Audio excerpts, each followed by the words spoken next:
ဒီကြားဖြန့်ကိစ္စကကမ္ဘာလုံးဆိုင်ရာ issue ဖြစ်သွားပြီးအမေရိကန်မှာလည်းအလိန်ခံရတယ်တရုတ်မှာလည်းအလိန်ခံရတယ်ကမ္ဘာနိုင်ငံတည်တည်မှာရှိတဲ့လူပုဂ္ဂိုလ်အသီးသီးကလည်းအလိန်ခံရတယ်ကမ္ဘာနိုင်ငံတည်တည်ရှိတဲ့လူပုဂ္ဂိုလ်အချို့ကလည်းကြားဖြန့်လိမ်လည်သူတွေဖြစ်တယ်တချို့ကကျတော့ကြားဖြန့်လိမ်လည်ခံရတဲ့တာမန်ပြည်သူတွေရသားတွေလည်းဖြစ်တယ်အဲ့လိုနဲ့ကြားဖြန့်ကြီးကတကယ်ကိုနောက်အကြီးတစ်ခုဖြစ်နေတည်ရှိနေတယ်လို့ကျွန်တော်တို့ကနားလည်ထားပါတယ်ဆိုတော့အောက်လန်းဆရာတွေကအဲ့လိုမျိုးအချစ်ရေးမေးချင်တာလားအဲ့လိုမျိုးပေါ့အိမ်ထောင်ရေးမေးချင်တာလားဘာလားညာလားပေါ့ဆိုတော့အမမကြညီမတဝင်းခွဲကရှာရှည်ပြီးအလကားမေးကြည့်ပါမယ်လေဆိုပြီးတော့ရှာရှည်ပြီးတော့ဘာလုပ်လဲဆိုတော့တင်မလားကလေးတွေကဆက်စုတယ်ပေါ့နော် तू ကဘယ်လိုမျိုးအသက်အရွယ်တွေကိုရှာလဲဆိုတော့ဘယ်လိုလဲဆိုတော့အသက်25 26တမားတွေကိုရှာတာဘယ်လိုလဲဆိုတော့ तू ရှာရှည်ပြီးတော့အချစ်ရေးမေးမယ်ဆိုနေအရန်ချစ်တဲ့လူတယောက်ရဲ့ပုံလေးတစ်ချက်ပို့ပေးပါဆရာတို့အခမဲ့ဟောပေးမယ်ပေါ့အဲ့လိုမျိုးဆိုတော့ तू ကရှာရှည်ပြီးတော့တော့မကြတော့ကျတော့ခရစ်ရဆိုပေမဲ့ကလေးတွေကရှာရှည်တယ်လေတည်တယ်မလားအဲ့တော့အဲ့ဒီပုံလေးပို့လိုက်တဲ့အချိန်မှာ तू ကဘယ်လိုလုပ်လဲဆိုကြားဖြတ်နေကဘယ်လိုလုပ်လဲဆိုတော့နင်းပတ်စံလွဲခဲ့ပတ်စံမလွဲရင်နင်ကငါတို့စီမှာဒီတပ်ပုံနဲ့အောက်လန်းလာလုတ်ခိုင်းနေဆိုပြီးတော့ Facebook ပို့တင်မယ်အဲ့လိုအဲ့ချိန်မှာကလေးအဲ့ကလေးတွေကကြောက်ပြီးတော့မဆက်ညီမဝင်ခွဲကြောက်ပြီးတော့ပတ်စံပေးတာကွာပတ်စံနှစ်သိန်းလွဲပေးတယ်နော်နှစ်သိန်းလွဲပေးဆိုโอเคနှစ်သိန်းဆိုနောက်တညပြန်ပြီးတော့ဆက်တွေ့လာပြီနှစ်သိန်းနဲ့မလောက်ဘူးထပ်လွယ်မဟုတ်ရင်နင်းကို Facebook ပေါ်မှာတင်မယ်ပြီးရင်နင်းကိုလည်းအောက်လန်းလုပ်မယ်ပြီးတော့အငယ်မရဲ့တပ်ပုံကိုယူတပ်ပုံကိုသူတို့ရဲ့ nesting ပုံစံမှာထားအဲ့ဒါပြီးမီးရှို့ပြမယ်နင်းလူတွေကိုပြောပြရင်နင်းကိုငါတို့ကတက်မယ်ပြီးတော့တင်းချိုင်းကုန်းမှာနင်တို့တားမိတယ်အကုန်လုံးတေအောင်ကျွေးအံပြီးတေအောင်အဲ့လိုမျိုးပေါ့နော်တေအောင်နင်တို့ကိုငါတို့အောက်လက်လုပ်မယ်ဆိုညဆိုရင်ည9နိုင်10နိုင်ဆိုစပြီးချင်းချောက်ပြီးလူတွေကညဆိုရင်ကြောက်တက်စိတ်ရှိလေစပြီးတော့ချင်းချောက်ပြီးအဲ့လိုမျိုးလုပ်တာဆိုတော့အဲ့ကလေးကမချောက်တော့ပြောတာဟောတဲ့သူများကိုအကျွေးပေးရမှာအလုပ်လုပ်မားလို့လေသူများပတ်စံနေပေးရမှာညဆိုရင်ပြရရခက်ဆိုသူများကိုအကျွေးပေးရမယ်ဆိုတော့ပေးလိုက်လေဆိုပြီးတော့ပတ်စံ30တခါထုတ်ပေးတယ်နောက်တနေ့မှသူတို့မရဘူးရတာမှန်းသိရင်သူတို့ကနင်းဒီညထမင်းပတ်စံမလွဲပဲနဲ့ထမင်းဆိုင်တွေးအံပြီးသိမယ်အဲ့လိုမျိုးတွေလုပ်တော့ကလေးမမချညီမဘာလုပ်တယ်ထမင်းမစားတာနှစ်ရက်တောင်မှမစားတာအဲ့လိုမျိုးဟိုနေတာ80ကျော်လောက်ကုန်သွားတယ်မချညီမအရင်ကတကယ်ချင်းကလည်းပုံစံတကယ်ချင်းကလည်းဖြစ်တယ်သူကြတော့1000ကျော်ကိုပါသွားတယ်အားလုံးပဲမင်္ဂလာပါဒီနေ့ကတော့နော်ထုံးစံတိုင်းပဲဗီဒီယိုဖိုင်အပိုင်းစာလေးတွေကိုပြန်ကြည့်ရမှာဖြစ်ပါတယ်ကိုတင်းမြတ်ရဲ့ဗီဒီယိုဖိုင်ကိုပဲအရင်ဆုံးနားထောင်ကြည့်လိုက်ရအောင်နော်တချိန်ကအနုပညာသည်ပြည်သူအတွက်ဆိုတဲ့အယူဆသမားတွေနဲ့အနုပညာသည်အနုပညာအတွက်ဆိုတဲ့အယူဆရှိတဲ့လူတွေတော်တော်ပြင်းပြင်းထန်ထန်ညှင်းခုန်ခဲ့ကြဘူးပါတယ်အခုတော့အဲ့လိုညှင်းခုန်ခဲ့ကြဘူးတဲ့နှစ်ဖက်စလုံးကသူတွေကိုအလွန်အားနာစရာဖြစ်လာပါတယ်အခုတော့ငွေရလို့ရှိရင်ဘာမဆိုလုပ်တဲ့အနုပညာတွေတောင်မှပေါ်ထွက်လာတော့အနုပညာသည်ပြည်သူအတွက်လားအနုပညာသည်အနုပညာအတွက်လားဆိုပြီးတော့လေးလေးနက်နက်ညှင်းခုန်ခဲ့ကြတဲ့သူတွေကိုတကယ်ကိုအားနာစရာကောင်းပါတယ်အခုနေတိုးတို့မြင့်မြတ်တို့ချူလေးတို့မင်းမြင့်မို့တို့ငှက်ပြောကျော်တို့ဆိုတဲ့လူတွေလောက်ကြတဲ့ခေတ်သမိုင်းကိုဒုံဆိုင်မိသူများဆိုတဲ့ policy ဇာတ်ကားထွက်လာပါတယ်အဲ့ဒီလိုဇာတ်ကားကိုရိုက်တဲ့ကိစ္စဟာအနုပညာဆောင်တယောက်ရဲ့ယုံကြည်ချက်ခံယူချက်ကိစ္စဆိုတာထက်တောင်မှပိုတယ်လို့ထင်ပါတယ်အခုကိစ္စကလူတယောက်ရဲ့လူသားဆန်မှုနဲ့တောင်မှစိုက်ပါတယ်အနုပညာတွေမဟုတ်ရင်တောင်မှသိတတ်ရမယ်ကိစ္စမျိုးပါဟိုဘက်အိမ်မှာနာရေးရှိရဆိုလို့ရှိရင်ဒီဘက်အိမ်ကတရှင်းလေးတကြောကြောလုံမနေတင်ဘူးဆိုတာမျိုးပါလူဆိုရင်လူလိုသိတတ်ဖို့ကောင်းတဲ့ကိစ္စမျိုးပါအခုတော့ငါတို့ကနိုင်ငံရေးနားမလဲဘူးအနုပညာသမားတွေဆိုတာငွေပေးငှားရင်လောက်ရမှာပဲလို့ပြောနေကြပါတယ်အဲ့ဒီတရားကိုသူတို့ရှေ့မှာကလေးကဒိန်းတောင်တို့ငိမ့်ချမ်းတို့အုံသီးတို့ကလည်းထူထောင်ပြီးတော့လူသိရှင်ကြားထုတ်ပြောခဲ့ဘူးတာတွေရှိပါတယ်အခုလိုပြောတဲ့စကားနဲ့ပတ်သက်ပြီးတော့ခွဲခြားစိတ်ဖြာကြည့်မယ်ဆိုလို့ရှိရင်ငွေပေးငှားရင်လောက်မှာပဲဆိုတဲ့အချက်ပေါ်မှာရောနိုင်ငံရေးလောက်တာမဟုတ်ဘူးဆိုတဲ့အချက်ပေါ်မှာပါပြောစရာရှိပါတယ်ငွေပေးခေါ်တိုင်းလိုက်တာဟာပြည့်တစားပါမိမရှင်ပါအခုသူတို့အုပ်စုဟာငွေပေးခေါ်တိုင်းလိုက်တဲ့သဘောပါပဲအခုဒုံဆိုင်ကြတဲ့အုပ်စုကတော့ငွေပေးခေါ်ရင်လိုက်မှာပဲဆိုတာမျိုးပါဇက်ကနေပြီးတော့ထုတ်ပြောတာမျိုးမကြားမိသေးပေမဲ့သူတို့လောက်ရကငွေပေးခေါ်ရင်လိုက်မှာပဲဆိုတဲ့သဘောပါပဲအဲ့ဒီလောက်ရဟာမိမရှင်လောက်ရပါလူဆိုတာဘလောက်နှိမ့်ကြတဲ့နေရာမှာပဲရောက်နေစီတို့ဘောင်တို့ဆိုတာကိုနားလေလိုက်နာလို့ရှိရင်တမိုးရှိပါတယ်တရောင်းစားတောင်စီးပေါင်ကိုနားလေတက်လို့ရှိရင်သူတစ်ပါးနေတဲ့ကိုကြော်ပြီးတော့မတောင်းပါဘူးမိမရွှေတောင်စီးပေါင်ကိုနားလေတက်လို့ရှိရင်သူများဖောက်တယ်ကိုလူပြီးတော့မဆွဲပါဘူးအခုတော့သူတို့တက်တိုက်ရဲ့လောက်ရဟာမိမရွှေနေလောက်တောင်မှစီးပေါင်ကိုနားမလဲတဲ့သူတွေလို့ဆိုစရာဖြစ်နေပါတယ်မိမရွှေနေလောက်တောင်မှလူအသီးစိတ်ဓာတ်မျိုးမရှိတဲ့သူတွေလို့ပြောစရာဖြစ်လာပါတယ်နောက်တစ်ချက်က ငါတို့ကနိုင်ငံရေးမလုပ်ဘူးနိုင်ငံရေးနားမလဲဘူးဆိုတဲ့ကိစ္စနဲ့ပတ်သက်ပြီးတော့ပြောเสียရှိပါတယ်အခုသူတို့လုပ်နေတာဟာနိုင်ငံရေးပါဆန္ဒပြပြည်သူတွေကိုစော်ကားတာဟာနိုင်ငံရေး CDM ဆရာဝန်တွေ CDM ကျောင်းဆရာမတွေကိုစော်ကားတာဟာနိုင်ငံရေးရွေးကောက်ပွဲမဲထည့်ဖို့ပြောတာတွေဟာနိုင်ငံရေးပါပဲဒါကိုတောင်မှနိုင်ငံရေးမှန်းနားမလဲဘူးဆိုလို့ရှိရင်မင်းတို့နားလဲတာဘာရှိသေးတယ်လဲလို့မေးရမလို့ဖြစ်နေပါပြီအဲ့ဒါတွေကငါတို့သဘောမဟုတ်ဘူးလေစံကျွတ်ဆရာရေးတဲ့အတိုင်းပြောရတာပဲလို့ခေါင်းရှောင်လို့လည်းမရပါဘူးဒီလိုအလုပ်မျိုးလုပ်ကြတဲ့အခါမှာလုပ်ကြတဲ့သူတိုင်းပါဝင်ကြတဲ့သူတိုင်းမှာပူးတွဲတာဝန်ရှိပါတယ်ဒါပေမဲ့သူတို့နိုင်ငံရေးနားမလဲဘူးဆိုတဲ့စကားကတော့တစုံတရာအတိုက်အတာတစ်ခုထိမှန်တယ်လို့ထင်ပါတယ်โอเคဒီဗီဒီယိုဖိုင်လေးကိုပဲဆက်နားထောင်ကြည့်လိုက်ရအောင်နော်အမေစုကိုတယော်ခဲ့တဲ့ပြချမ်းလာဘီချမ်းလာလွင့်ထွက်သွားပြီသူပါတီကနေလွင့်ထွက်သွားပြီအဲ့ဒါလူကြီးကိုစော်ကားတာနောက်တစ်ယောက်ရှိသေးတယ် NLD ပါတီပြက်သွားပြီဘာညာနဲ့ကိုရီတွေးပြီးတော့ထဟစ်နေတာနေရာကောင်းယူချင်းနေတဲ့စန္ဒာမင်းတစ်ယောက်လဲပါတီကမရှိတော့ဘူးနေရာမရတဲ့ခါကျတော့အခုလာတာကနေဝင်ပြီးတော့ဖြာခင်းတော့မယ်ဗျထိုင်ကုန်တော့နေရာမရသေးဘူးနော်တတိပုဂ္ဂလဆိုတော့ तू ကဖြာခင်းရတော့မယ်နေသားမျိုးရှိနေပြီဗျဟောကြံသေးတယ်ဘလူလဲဆိုတဲ့ခါကျတော့မေစုဟာနိုင်ငံရေးကျင်းသားမဟုတ်ဘူးအဂရီလိုက်စားထားပါဘာညာဆိုပြီးလူသိရှင်ကြဝေဖန်တိုက်ခိုက်တယ်ဗျအဲ့လိုတိုက်ခိုက်ရုံနဲ့အားမရသေးဘူးသူကခုဆိုလို့ရှိရင်ဟာဘာဖြစ်ပါလဲတခုခုဆိုရင် line ပေါ်မှာနိုင်ငံရေးနဲ့ပတ်သက်လို့ဟိုလိုတိုက်ခိုက်ဒီလိုဝေဖန်ပြီးတော့ဗျရန်ကုန်မြို့တော်ဝင်နေရာကိုယူခဲ့ဘူးတဲ့ NLD ပါတီဟောင်းတဲ့ဖြစ်တဲ့ပြီးသုံးလုံးပြီးပြီးပြားလာတော့သူဘာကြီးလိုပဲဗျာအာဆီယံသွားတယ်လို့ပဲသူလဲနာမည်စရင်ပါတော့မယ်ဆိုကန်ဒီမှာ UEC ကနေတိတ်ဖြုတ်ထည့်လိုက်တာဗျာအခုတော့တေးကြပါတယ် UEC ကလောက်လိုက်တဲ့ခါကျတော့တက်ခံသွားရရှာပါပြီဗျာနောက်တစ်ယောက်ကြံသေးတယ်ရှစ်ကူးဝါရောင်ပြောင်ကြီးရတယ်ဗါတဲ့လမ်းမတော်မြို့နယ်ကရာဇဝင်ရှိခဲ့တဲ့မြို့ဆိုပဲဘိုးကျုံအောင်ဆန်းကိုတိုင်ကလည်းလမ်းမတော်မြို့နယ်ကဝင်ပြိုင်ခဲ့တယ်ရွေးကောက်ပွဲကိုအဲ့ဒီအစင်လာတိုင်းသူကလည်းအဲ့ဒါကိုလက်ခံပြီးအဓိကထားပြီးတော့ဝင်ပြိုင်လာပါတယ်ဆိုပြီးဆိုထားသေးတယ်ဗျာအဝါရောင်ပြောင်ကြီးကလည်းလာတယ်သူကလည်းရာဇဝင်လိုမှတ်တမ်းလိုနဲ့ဘာပူကြီးအလိုကြဖားနေတော့ခုချိန်တော့ကောင်းနေသေးတာပေါ့ဗျာနောက်ကြမှာပြောင်ကြီးကနေငောင်ကြီးဖြစ်နေမှာတော့မြင်ရောင်မိပါသေးတယ်ဗျာโอเคအပသားဂျုံမျိုးမင်းပြောတဲ့ KK ဘတ်အကြောင်းကိုပဲဆက်နားထောင်ကြည့်လိုက်ရအောင်နော်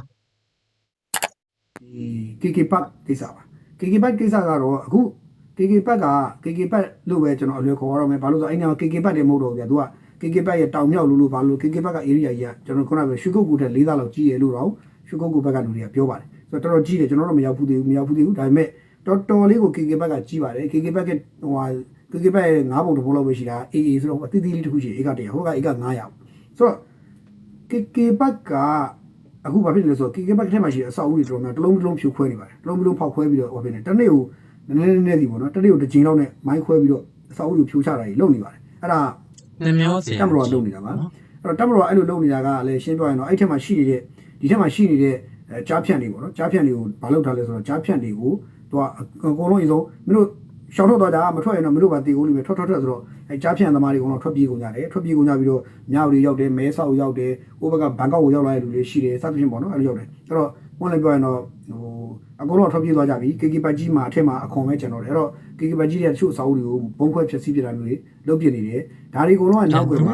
ကျွန်တော်ပြောတယ်နိုင်ငံချင်းချိတ်ဆက်နေတယ်ချိတ်ဆက်နေတာကြောင့်မလို့တချို့ကိစ္စတွေကပို့လည်းပြောရင်တော့လို့ဟိုတချို့ကိစ္စတွေကရှင်းပြရင်တော့ဟိုလက်နက်ကင်တပုံကောင်းဆောင်တွေကထင်တိုင်းကျဲလို့မရဘူးဆိုတော့သူတို့ကိုသူတို့အေးမိပုံရတယ်ကျွန်တော်ဒီနေရာမှာဖြစ်စဉ်လေးတစ်ခုကြားမိလိုက်တာပေါ့နော်အဲ့ဒါကိုတော့သက်ဆိုင်ရာပုဂ္ဂိုလ်ကတော့ညင်းရမှာပေါ့နော်ဆိုတော့ DKB ကြောက်ခက်စိုင်းကျော်လှနော်အဲ့တော့ဒီဘက်က KK ဘက်ဟိုမှာကြောက်ခက်ရှိတယ်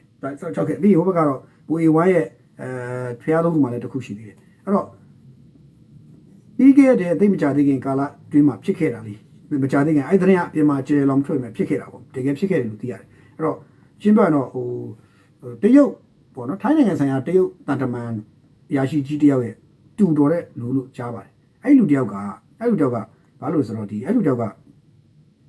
တရုတ်ပြည်ကနေပြီးတော့အဲ့ဒီထိုင်းကိုလာထိုင်းကနေပြီးတော့အဲ့ခုကြောက်ခက်ကိုရောက်သွားတယ်သူကသဘောတူချက်ကတော့သူတို့အဲ့မှာကြားဖြန့်လုပ်ဖို့တော့သဘောတူတယ်မှာကြားဖြန့်လုပ်ဖို့ဆိုရင်တက်လောက်ဘယ်လောက်ရမှာပေါ့ဆရာအဲ့လိုပေးပတ်စံပေးလို့ဆိုသူအဲ့ဒါကိုလေဒီကောင်ကလာအလုပ်လုပ်တယ် သူကပတ်စံရခြင်းတဲ့အခါသူလောက်မှာက online ကနေ internet ကိုသုံးရမယ် online သုံးမယ်နီးပညာကိုသုံးချပြီးတော့ပတ်စံရှာရမယ်လုပ်ငန်းမင်းလုံးမလားလာခဲ့ဆိုမင်းကိုလုံးမယ်ဆိုရင်လေးလက်မှတ်ပြီးဘာညာပေါ့ဗျာကြားဖြန့်သမားတွေလိန်ခေါ်တော့သူကလည်းဟုတ်ပြီဆိုပြီးသူကတွားလိုက်တယ်တွားတဲ့အခါလေးလက်မှတ်တွေလည်းရတယ်တဲဖို့ခုသွားဖို့လောက်အကုန်လုံးဆိုစီစဉ်ပြီးတော့သူကလည်းခက်တီနဲ့ဝင်လာတယ်ဒီကနေလို့ရင်တော့တစ်လတော့ထောက်တော့ဒီဘက်ဝင်လို့ဆိုဘတ်တသိန်းလောက်ရမယ်ဆိုတဲ့သဘောမျိုးပေါ့ဒီမှာပြောရင်တော့ဘတ်တသိန်းလောက်ရမယ်ဆိုတော့ဒါအဟုတ်ကြီးပဲထင်ပြီးတော့သူကလာတယ်ရောက်လာပြီးတော့ဘယ်နေရောက်သွားလဲဆိုတော့သူရောက်သွားတဲ့နေရာတွေကတချို့ဓာတ်ပုံတွေကမှတ်တမ်းနေတယ်တချို့ဟိုကြည့်တော့ကြောက်ခက်ကိုရောက်သွားတယ် DKB အချို့တွေကြောက်ခက်ကိုရောက်သွားတယ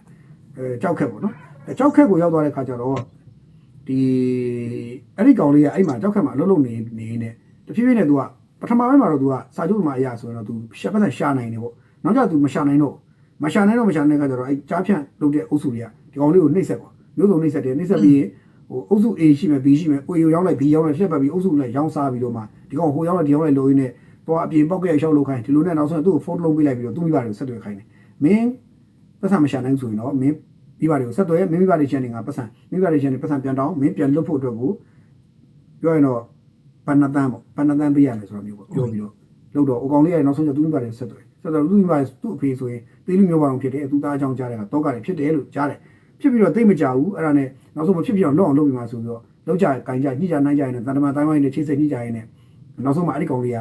ပြန်လွတ်သွားတယ်သူ့မိဘတွေကဘတ်နှစ်တန်းပေးလိုက်ရတယ်ဒါပေမဲ့အဲ့ဒီမှာထူးခြားတာတစ်ချက်ပါလာလဲဆိုတော့အဲ့ဘတ်နှစ်တန်းကဘယ်ကိုပြီးဆိုတော့ကြောက်ခက်မှာကင်ထားတဲ့ဆိုင်းကျော်လာတို့ရဲ့ကြောက်ခက်ကအဖွဲ့တွေကလက်ထဲကိုရောက်တာလားဘယ်လိုဆိုလဲဆိုတော့အဲ့ကောင်လေးကိုပြန်လွတ်ပေးဖို့လွှဲရတဲ့ဘန်အကောင့်ကတရုတ်ပြည်အကောင့်ဖြစ်နေတယ်တရုတ်ပြည်ကတက်မတော်အကြီးအကြီးကြီးတဲ့အကောင့်ဖြစ်နေတယ်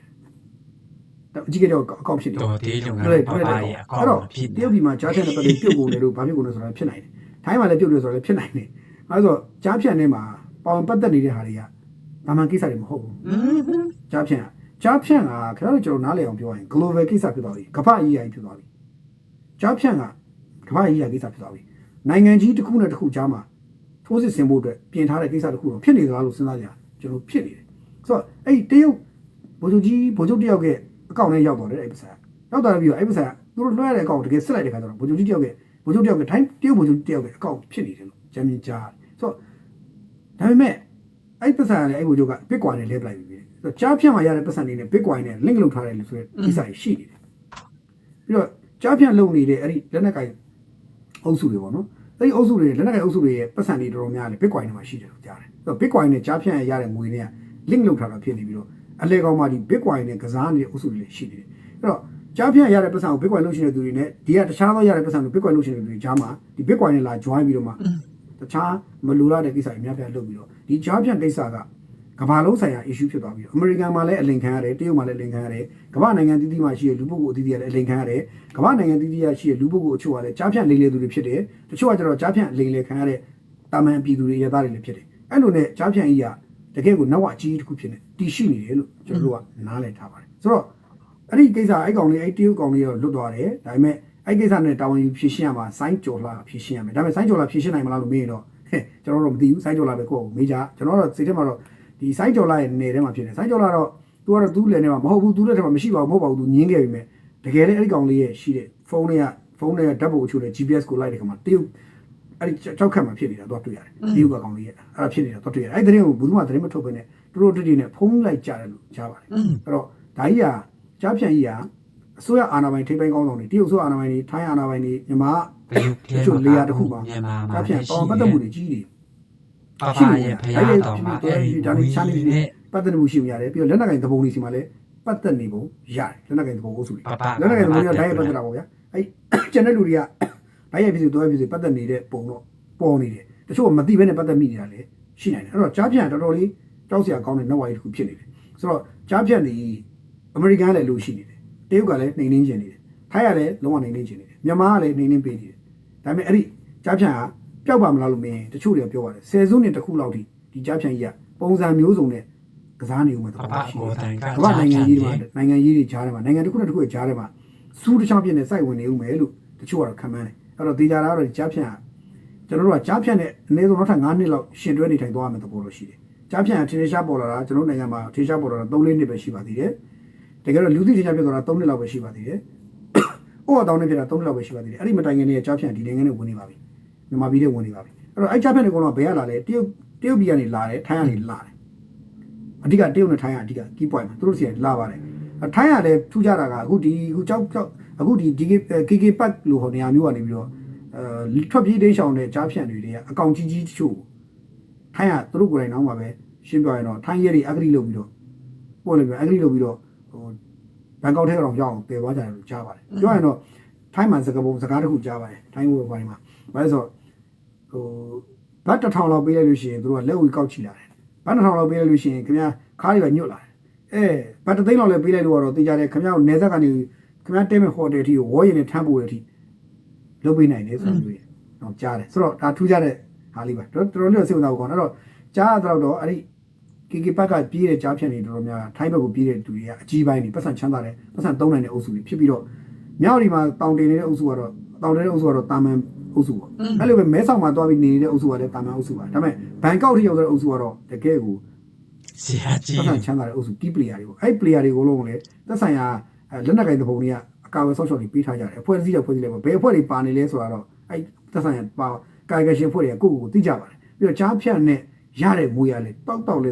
တော်ကိုသုံးမကုန်ဖြုံးမကုန်အကြီးကျယ်ရတယ်လို့အကြံဉာဏ်ကြားပါတယ်အဲ့တော့ကျွန်တော်မနေ့ကပြောသလိုပေါ့လက်နက်ကင်တဲ့ပုံလက်နက်ကင်တယောက်ဆိုရင်လက်နက်ကင်အဖွဲ့တစ်ဖွဲ့ခေါင်းဆောင်ဆိုရင်ဘာလို့ဆိုကြားဖြန့်နေလာနေရနေတယ်ဘတ်သိန်းထောင်ကြီးရနေတာ ထောင်ချီနော် ဆိုတော့တော်စိတ်ဝင်စားဖို့ကောင်းတဲ့ကိစ္စပါဒီကြားဖြန့်ဒါကြောင့်မလို့ကျွန်တော်ဒီကြားဖြန့်ကိုတော့အာဏာပိုင်ဖွဲ့စည်းတွေနောက်လူကြီးအကြီးအကဲတွေတပ်မတော်ကဒီလိုကြားဖြန့်နှိမ်နေတဲ့ကိစ္စတွေပတ်သက်လို့တော့ကျွန်တော်ထောက်ခံပါတယ်နှိမ်နေတာရှိတယ်နှိမ်နေမှာဒီကြားဖြန့်ကိုကိုယ်နိုင်ငံထဲမှာနှိမ်နေနိုင်တော့နှိမ်နေနေတဲ့အခါကျတော့ဒီနိုင်ငံတွေကိုယ်နိုင်ငံကြည့်နေပါတယ်။အော်ဒီကောင်တွေကြားဖြန့်ကိုတကယ်လိုက်နှိမ်နေတာပဲဘလို့ပဲဖြစ်ကြားဖြန့်ကတော့ပေါင်ပတ်သက်သူတွေများတဲ့အခါနှိမ်နေရသိခက်တယ်သို့တော့ဒီကောင်နှိမ်နေကြရှိတော့နှိမ်နေတာပဲဆိုတဲ့ဟာမျိုးပေါ့နော်။ဆိုတော့ကြားဖြန့်ကိုတကယ်တမ်းသာအမေရိကန်ကလည်းပျောက်ချင်တယ်ဆိုရင်ပျောက်စေချင်တယ်ဆိုရင်သူနှိမ်နေနိုင်ပါတယ်။တရုတ်ကလည်းတကယ်နှိမ်နေဆိုရင်နှိမ်နေချင်တယ်ဆိုရင်ပျောက်နိုင်ပါတယ်။ထိုင်းရောမြန်မာရောအဲ့ဒီ၄နိုင်ငံပေါင်းပြီးတကယ်နှိမ်နေမယ်ဆိုရင်ကြားဖြန့်ဟာမြန်မာပြည်မှာမြို့မုံတော်မကြောင်နှိမ်နေလို့ရပါတယ်ဒါပေမဲ့အဲ့ဒီ၄နိုင်ငံလုံးကလည်းဘယ်သူကစပြီးတော့ဘယ်လိုပုံစံနဲ့ operation လုပ်မှလဲမြန်မာပြည်ထဲမှာဖြစ်တဲ့ကိစ္စကိုထိုင်းရလဲ operation တစ်ခုနဲ့ဝင်လာလို့မရသလိုတရုတ်ကလာလို့မရဘူးအမေရိကန်ကလာလို့မရဘူးတော့အကုန်လုံးကကြည့်နေကြတာမြန်မာအစိုးရရဲ့သဘောထားကိုစောင့်တော့ကျုပ်ကိစ္စကြီးဒီကြားဖြန့်ကိစ္စနဲ့ Donald Trump မလေးရှားခီးစဉ်နဲ့ဗိုလ်ချုပ်မှုကြီးနဲ့ Donald Trump တွေ့ဆုံမဲ့ကိစ္စတွေရဲ့ issue တွေက topic တစ်ခုอ่ะကြားဖြန့်ကိစ္စလည်းပါတယ်ဆိုတော့ကျွန်တော်တို့ကြားတယ်ဒါပေမဲ့ဗိုလ်ချုပ်မှုကြီးနဲ့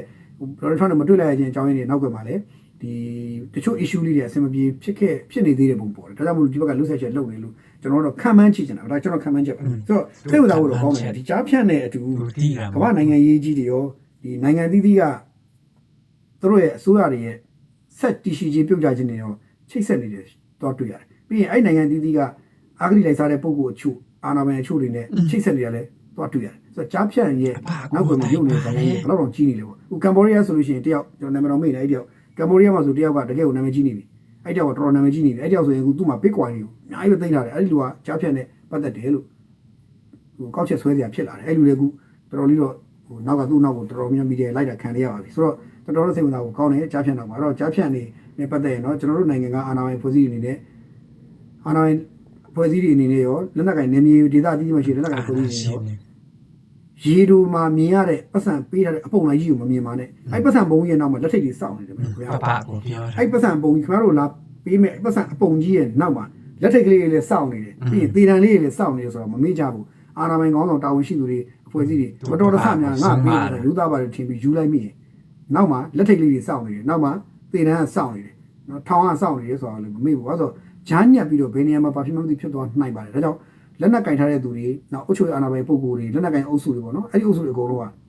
ဒီကြားဖြန့်ကရတဲ့ငွေကိုခုယူထားမိရက်လိုက်ပါနောက်ထပ်ယူဖို့မစင်စားပဲနဲ့ကိုယ်နေမြေမှာကြားဖြန့်ထပ်ပြီးတော့မလာအောင်ရတန်းရနိုင်အောင်ကြိုးစားကြတာကောင်းပါလိမ့်မယ်မောင်ဒီကြားဖြန့်ကြောက်စရာကောင်းပါလေပြီးကြားကောင်းပါလေပြီးတော့အဲ့လက်နက်ကင်သဘုံတွေမြေတွေမှာဆိုရင်မြေ9ရုံနဲ့မဟုတ်တော့ဒီလုပ်ငန်းမှာလာပြီးအောင်မြင်လုပ်တဲ့သူတွေစီတွေ share တွေပဲတော့ရတဲ့အတွက်ကြားဖြန့်နေ$1 ဘီလီယံ$1 ဘီလီယံဖို့ရှာရင်သူက$100လောက်ရရင်ရမှာ$100လောက်ရရင်ရမှာအဲ့တော့တချို့တွေကအဲ့ဒီပတ်စံကိုမှတ်ပြီးတော့နိုင်ငံတော်ကြီးကဲတွေကိုပါတော့အာဏာတွေကိုပုံကန်ခြင်းတဲ့စိတ်ထိတချို့လုံးချင်တဲ့ပုံပေါ်တယ်ခင်ဗျားတို့ဟိုပုံရိပ်ရောင်အစ်စ်လို့မထင်ပါနဲ့အဲ့ဒါကြီးကအရိပ်ရောင်တွေပါခင်ဗျားတို့ဘဝကပြတ်သွားနိုင်တယ်ဆိုတော့မမေ့ဘူးတော့ဒီပေးပါဒီပေးပြစီကခင်ဗျားတို့စေထားနဲ့ပြောတာပါနော်ကြားဖြန့်နောက်မှာမြုပ်နေတဲ့နိုင်ငံရေးတွေရောတခြားစီးပွားရေးထိုးနှက်ချက်တွေရောနီးပညာတွေရောဟို Bitcoin တွေရောအကုန်ပါနေပါတယ်သတိထားပါနောက်တစ်ခါကြားဖြန့်ပုံစံမျိုးစုံနဲ့ပြန်သွားပါပြီပုံကြားဖြန့်သေးသေးလေးတွေရှိတယ်အကြီးကြီးလေးရှိတယ်သေးသေးလေးဆိုမှဘေးရင်နဲ့လာတဲ့ကြားဖြန့်တွေလည်းမကြခင်မှာအခုစပုံနေပါပြီဘေးရင်ကြားဖြန့်တွေလည်းပုံနေပါပြီဘေးရင်ကြားဖြန့်ဆိုတာ ခင်ဗျားတို့ကကိုအိမ်တော်ရေးအကြောင်းကိုမိသားစုကိုခဲအကြောင်းတွေကိုအဲကြားဖြန့်ပေးတဲ့သမားတွေကိုယုံပြီးတော့ပြောလိုက်ပြီးတယ်ကိုအကြောင်းအတွင်းရေးကြအကုန်ပြောတယ်ပြီးလည်းပြီးတော့ဟိုအဲ့လူကနောက်တနေရာနေပြီးတော့သူ့အကြောင်းအချက်တွေကိုပြန်ပြီး Facebook မှာတင်ပလိုက်မယ်အချက်ခွဲပလိုက်မယ်ဘာလို့ပလိုက်မယ်မင်းတို့မိသားစုကြောင့်ဘယ်လိုလုပ်ပြမယ်ဆိုပြီးတော့ပြောပြီးတော့ချင်းချောက်ပတ်စံတောင်းတဲ့ကြားဖြန့်ဟာတွေလည်းသက်သက်ရှိလာပါတယ်ပြီးရင်ကြားဖြန့်တွေလည်းစပေါ်နေပါပြီဒါကြောင့်မလို့ကိုကကြားဖြန့်နဲ့ရှင်တွဲမနေချင်ဘူးဆိုရင်တော့ကျွန်တော်တို့ကိုယ်တိုင်ကြားဖြန့်နဲ့ဝေးနေတိုင်းကျွန်တော်တို့ဖုန်းတွေကိုရောက်လာတဲ့ link တွေဘာတွေမှမသိတဲ့ဖုန်းတွေကျွန်တော်တို့မသိတဲ့ဆက်သွယ်လာမှုတွေကိုကျွန်တော်တို့ရှောင်အောင်ကြိုးစားပါဘာမှမသိတဲ့ link တွေကိုမနှိမ့်မိအောင်လည်းကြိုးစားကြဖို့ကြားဖြန့်နဲ့ပတ်သက်ပြီးတော့ပြည်သူလူထုကိုလည်းသတိပေးပါတယ်ကြားဖြန့်ဟာနိုင်ငံတော်အဆင့်နော်ကမ္ဘာရေးရအဆင့်ဖြစ်ပြီးတော့တလန်းနေပြီအဲ့တော့အဲ့တလန်းနေတဲ့ကြားဖြန့်ကြီးကကျွန်တော်တို့နဲ့အတူရှင်တွဲနေထိုင်မယ်ကျွန်တော်နေ့စဉ်ဘဝတွေဘဝနားကိုရောက်နေတဲ့နီးစပ်စွာရောက်နေတဲ့ဒီကြားဖြန့်ကိုကျွန်တော်သတိကြီးထားရှင်သန်မယ်လို့တော့ကျွန်တော်သတိပေးချင်ပါတယ်နော်ဒါလေးကတော့ကြားဖြန့်ကိစ္စလေးတွေပါအဲ့တော့ကြားဖြန့်နဲ့ပတ်သက်ရင်တော့ဒီရွှေကုတ်က sorry ကီဘက်ကစာအုပ်တွေကတလုံးတော့ဖြိုးချခံရလိမ့်မယ်နောက်မှဒီကီဘက်ကြီးတစ်ခုလုံးကတော့စာအုပ်တွေတချို့ဖြိုးချပြီးလို့စိတ်ကြည်နေလောက်တဲ့အထိဖြစ်ပြီဆိုရင်တော့ဒါတချို့စိတ်ကြည်နေတာဘယ်သူလဲတော့မပြောပါဘူးစိတ်ကြည်နေစိတ်ဖြစ်ပြီဆိုတော့အဲ့ဒါခဏရပ်သွားပြီးတော့ကြားဖြတ်နေလောက်ဖြစ်သွားမယ်အဲ့တော့စောင့်ကြည့်အောင်ပဲဒါပေမဲ့ဟိုဘက်ကကြောက်ခတ်နဲ့ဟိုဖះသုံးစုကကြားဖြတ်နေရတော့စောင့်ကြည့်အောင်ပေါ့ဘာဆက်ဖြစ်အောင်လဲဒီကောင်လေးရဲ့အလှည့်ဘရော့လာမလဲပေါ့ကြည့်ကြမှာပေါ့နော်ဒါလေးကတော့သူကြလို့ပြောတာနောက်တစ်ခုက